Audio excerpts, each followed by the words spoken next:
মেলাতে এসছি আর জিলেপি খাবো না, এটা কি হতে পারে? অসম্ভব। তো দেখো জিলেপি নিতে চলে এসেছি। আর জিলেপি কে কে খেতে পছন্দ করো অবশ্যই কিন্তু কমেন্ট করবে। পুরো এরিয়াটা মিলে কিন্তু এখানে মিষ্টির জিনিস বিক্রি হচ্ছে। এই গজা, তারপর হচ্ছে গজা খাজা কি বলে এগুলো সব, বাতাসা, তারপর জিলেপি সব বিক্রি হচ্ছে প্রচুর। 100 টাকা করে কিলো নিচ্ছে জিলেপি।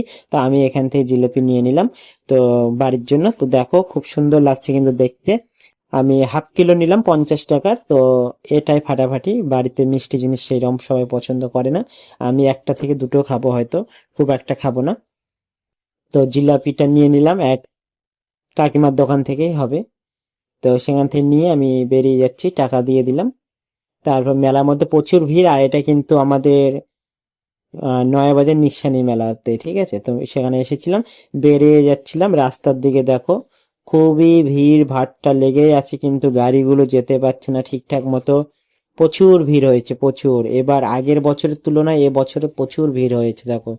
খুব সুন্দর লাগছে, প্রচুর লোকজন, প্রচুর মানে দোকান বসেছে, খেলনার দোকান, খাবারের দোকান, প্রচুর দোকান এসেছে। এবার আগের বছরের থেকে অনেক অনেক দোকান বেশি বেশি এসেছে।